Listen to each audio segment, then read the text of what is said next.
guys? It is your boy, Leon Mookie here, and I'm back with you with a, fanfic story I have been dying to get ready to do for a while now. If anything, I'm kind of excited for this, to be fair. If you guys remember, for the past couple of months, I have been asking questions for a, MHA DxD story I wanted to do with that of Izuku being a faction leader, like building his own group or basically his own faction composed of those of the supernatural after all, and some MHA characters here and there as well too. If you guys remember, the options were that of Izuku being a descendant of King Solomon, but my own version based on that of DxD after all. The other choice was what if Izuku was reincarnated as a dragon, and I was going to do something similar to that of, that time I was reincarnated as a slime kind of deal, to be honest, to build his faction and all. And the last one was Izuku having that of a Shin Megami Tensei system, basically able to create, summon, and contract that of demons from the Megaten series. And this one won. The story is the SMT Hero. SMT being short for the Shin Megami Tensei Hero. So yeah, and you're right. You guys may be wondering how this story is going to go. Well, I haven't fully finished the story yet. I've been going through multiple rewrites and, re-edits for that of chapters. So I decided, why not just make this that of a prologue chapter, a prelude on what's to come for that of Izuku in this story. It won't be one-to-one with that of when I make that of the future chapters, but it's just basically to get you guys more hyped for it when I do release chapters in the future. So, with all that said, let's get into this, shall we guys? Prologue, Chapter 0. The clan chosen by Soul. Since time immemorial, there's always one constant that has never been faded from existence. That dragons are the most superior creatures in the world. Gods exist alongside that of multiple other supernatural creatures in reality. From legends and myths to fairy tales and tragedies have always been a constant of the world. Even that of humanity, the small minority of humanity that is aware of the supernatural, aware of those of the beings surpassing them, have a chance to fight back, but even that's not enough. During that of a great war, two things happened. One, the original Satans of the devil race and basically died. Two, the God of the Bible, the creator of the Abrahamic pantheon, also died, but did not leave this world without a gift for one last gift for humanity. That gift being quirks. Quirks would basically be what those from Western comics would be known as superpowers. However, quirks wouldn't just develop automatically. It would take time, patience, for humans' bodies and DNA to fully acclimate to that of the superhuman abilities. And when they did, little did the supernatural know, quirks would end up becoming somewhat rival to that of magical power. Not entirely. Not all quirks are capable or strong, but some can rival that of the powers of any supernatural creature outside of demigods and gods. And unfortunately, sacred gears are still some sacred gears are still stronger than quirks, but some quirks can still rival them, though. Not in terms of power, but sometimes in versatility, based on who's using the quirk. But it would be years before quirks finally, kicked in for that of humanity. But there's one thing that did happen. A being so powerful, a being so strong, so omnipotent, that they didn't give a damn about anything else except wanting to see what would happen if he added this into this world. An outer being, a being so strong that he can even give that of both Office and Great Red, the two dragon gods, the most powerful beings of this reality, a run for their money, decided to give a certain power to one individual randomly, but in return would end up becoming one of his greatest decisions. This entity gave a power, otherwise known as a system, to one being in Japan during the Great War. During the Great War of the three factions, many other pantheons chose to fight either alongside that of the angels, the fallen angels, or the devils. But the Shinto pantheon, the gods of Japan, chose to stay neutral and will allow that of safe haven for that of refugees who have been ravaged by that of the Great War during this time. But one native to Japan, a young man who basically was known for nothing, a weakling, pathetic, and basically poor, a peasant in every sort of way. But there was something about him that always drew people towards him. His determination, his will, his drive to do the right thing, even in a world full of selfish, entitled, and cruel beings. This young man would be known as Megami Izukagi, a man with that of spiky green hair, huge amounts of freckles on his cheeks, and down that of his arms as well, wearing peasant rags, and has that of, well, quite old and worn out sandals. He lost his family during that of a bandit raid. The villagers chose to, well, look after him, but they never really saw him as one of them. But even so, he never stopped trying to help others, even help those of that of the supernatural, like that of yokais, and even occasionally see that of refugees of the Great War, such as that of elves from that of the Norse pantheon, basically the light elves, the Lea Sephara, as their realm, Alheim, was basically being turned into that of a, well, base for that of the fallen angels after all, given that Odin and many of the, well, Volnir gods decided to side with that of fallen angel Azazel and his faction of Gogori, which led to several of elves having to leave and find where they wouldn't be drawn into the warfare. Japan was one of those locations that were known as neutral during the Great War. Izukage basically developed a friendship with that of a few elves that decided to stay in that of Japan and rebuild their lives. Even told them that even though they don't have much, he's welcome to stay with them, but chose not to. As even though the villagers never really accepted him, he still wants to do his best for them though. However, all of that changed when the devils came alongside the vampires, as they also have that of an alliance. The only reason that they're here is mainly because they wanted to take at least a few elves for themselves to be used as tools.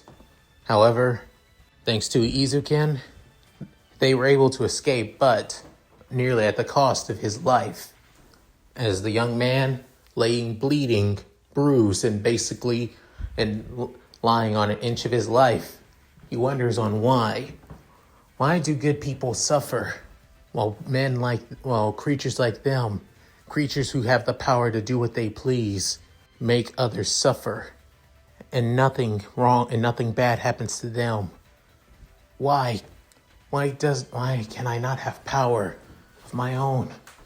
If I was only born with a sacred gear, maybe, as raising up to the sky with his last remains of strength before passing away, saying, to think I would find one of his ancestors in this world.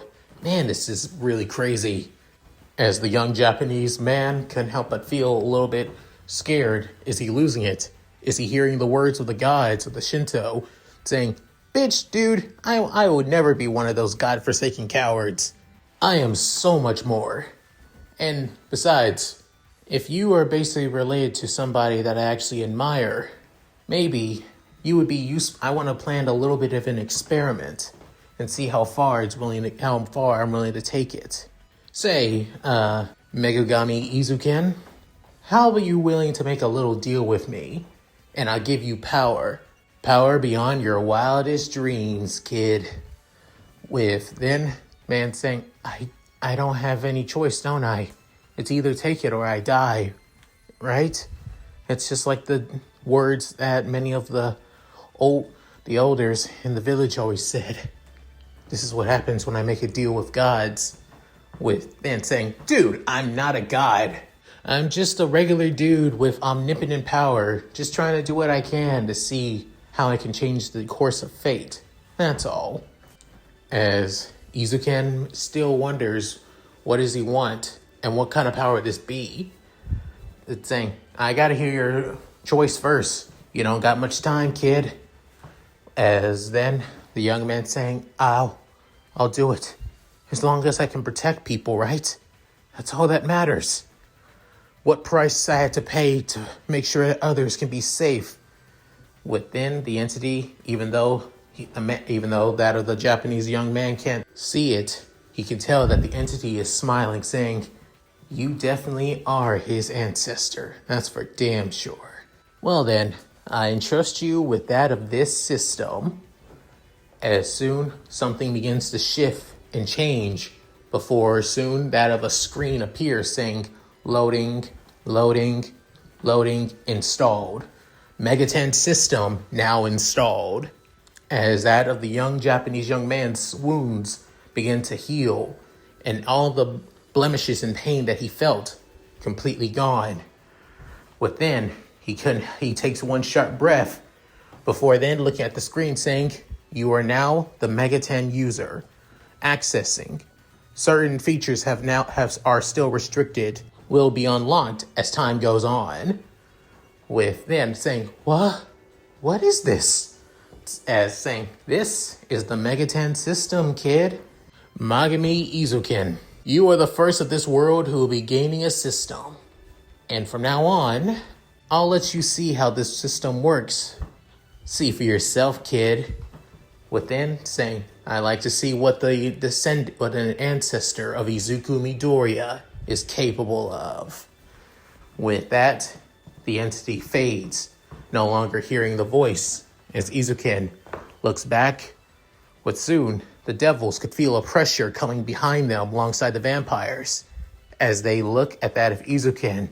Before then, a burst of pure and utter power emerges from that of the once peasant green-haired young man, as now his appearance changes, as he has that of a pure dark outfit, but with that of glowing lines and almost like that of mana coursing through his veins, with his hair a lot more spikier as it's standing up.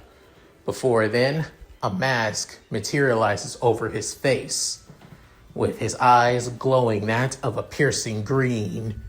Before then, making in his hands and that of a claw motion, as giant bladed claws come out of his fingers. Within, the devils who saw it say, what the hell are you? I didn't think he had a sacred gear. But the vampires realizing what the hell is this thing? With soon, he lunges at them, and all you could hear is basically the screams and bursts of magic and the death of those who cause nothing but harm to others. It was stated, on this day, the world gained something powerful, and the Shinto welcomed something powerful as well, but something that they could never or ever control, no matter how much they try. As the name Megami Izuken, or as he would known during the time of the Great War, and throughout that of Japanese history, as the Anmyoji hero, Maguji Hojono, the light bringer. Throughout his time, even after that of the Great War came to an end, Izuken's deeds basically continued to live on, even in that of the modern era. It was stated that he took on that of the Satan Leviathan, beat her with an inch of her life, even forcing her to basically die from her wounds. He also built that an alliance and a long-lasting family friendship between that of the Western Yokai faction, which is now currently run by that of the nine-tailed fox, Yasuka of Kyoto, and one of Amaterasu's trusted servants. And last but not least, even basically entrusted that of a clan of beast tamers with that of his powerful system. The only problem, however, if they wanted this power, they would have to pledge fealty to that of his new clan, the Megami clan, which they did so willingly, as the Megami clan had the same power and authority as that of the 5 principal clans of the Shinto. At first, many of the 5 clans refused to accept them, even saw them as that of heretics that manipulated the Shinto. But when that of the power of the Megaten system was shown, and the omnipotent power of the creatures that they're able to be made from that of this system, they decided to stand down. Even if they do make schemes and plots against the clan, they are still strong, even now. Even in today's age, as quirks began to emerge into the modern era, and a new profession was created, known as pro heroes, where the supernatural now have that of ways to, well, go beyond that of the hosts, that of keeping a secret about that of the supernatural, but now have a excuse on why the supernatural exists. Just shove it off on that of quirks. Biggest loophole that that those in the supernatural now have decided to use, even though a large majority still keep into the shadows. But even now, what about the Megami clan of now? How are they? Are due to their ancestors' actions and deeds.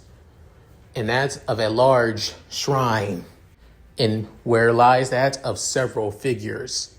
Figures that are not seen in Japanese, but are ancient and powerful, as these are statues of warriors, creatures, and possibly even gods.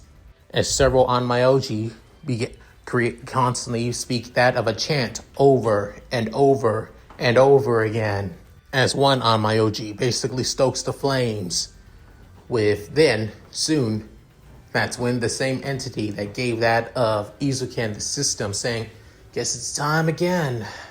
So, is it within, as the entity realized, oh shit, right on cue. To think I've been passing down this system over and over again throughout that of the millennium and throughout this world's history as well, mainly for that of those connected to Izuku. To think his ancestor would build this much of a legacy alongside that of his other ancestors too. The last time I gave this system was to his great-great-uncle. So it should be with then looking through that of this world as looking through that of the trillions of lives from humans and other species, as he soon sensed that one being that he wanted from the very beginning, saying, ha ha ha, there you are. Knowing these old bastards currently already trying to send their offerings to me are going to be pissed about this, but hey, I don't give a shit. They can all fuck off for all I care. I create this legacy all for him. Now then, dumbass, time to show your verdict and show you on who will be your clan's next leader. Who will bear the Megaten system Mark 9. As with that of one large snap, that soon sends a huge gust of air throughout that of the shrine, knocking over a few of the Onmyoji chanting, while the one who was giving out the full prayer stands his ground. Before soon he sees a vision as he realized, no, it can't be. With then saying, and I already gave it to him, so you better get ready now. And if you try some shit, I'll know it. Laters. Within, the man who was chanting couldn't help but pant. Within, one Onmyoji saying, Grand Elder, has it happened? Who will be our next head of clan? Who has been given the praise guardian system of our family? Please, Grand Elder, tell us. As all of them began to shout and murmur amongst themselves, with the man raising his hand, looking back, as he almost looks like that of an older version of Izuku, but more old, wrinkly, with that of a long white beard and everything. It is proud to tell you that our new leader, the one given that of the gift from the gods beyond, has been chosen, but they are not among us here in the compound. Within hearing that, many of them whisper, with one saying, as it being a feminine voice saying, "What do you mean, Grand Elder?" Then who is within saying, "Tell me, do many of you remember little Inko?" With hearing that, one saying, "Wait, Inko? You're talking about Ikumi's daughter, right? The daughter of Ikumi, but she hasn't been part of the clan for years. If anything, she basically abandoned the clan. Why would that of one who abandoned our clan have such a..." Within, he continues saying, "Silence! It is not her." With many feeling released saying, "It is her son." With soon, all of them saying, "The one who will lead our clan now. The one who bears our trust, the power that even that of the gods fear. And many will flock to him because of it. The one who bears it is Izuku Midoriya of the Branch family. He is the one to be the head of the Megami clan. This is what our great lord has decided." As he brings his head down, almost in that of shame, but also in that of weariness. As even that of those out of the temple feeling unwary, as because not all of them, or only a select few who know about Izuku. With one being in the very back, as it being that of a girl with that of quite proportions, as her shrine, as that of her, kimono barely shows quite a bit and leaves little to the imagination, with that of her long reddish blonde hair, and that of a ponytail, smirking, saying, "So, little Izu's in charge now. This could be fun." As the world of heroes and the supernatural will gain a new hero, but a hero following his own code, beyond that of law, chaos, and neutrality. And that's it. Thank you guys for watching. Hope you guys enjoyed the video. Please tell me what you guys think in the comments below. Love to read them. So, like I said, this is only that of the prologue chapter, setting things up. After all, I still need to get a lot of other chapters taken care of. Mainly because, once again, since you guys told me to basically merge MHA and DxD together, I need a good feeling on how to merge that of the power sets of quirks and the unique form of magic that every other race in DxD has alongside sacred gears. It's going to be easier said than done than I realize. But even so, I'm going to give it my all. So, with all that said, if you guys like this, please like, comment, and subscribe. Hit that bell notification, keep up to date with my videos uploaded to the channel. Also, please check out my Discord, gaming channel, main channel, other channel, Patreon, and Cash App. All linked in the description below if I'm not too lazy to do so. So, with all that said, this is Leon Mookie, signing out. Later, guys, and hope you all have a better year next year.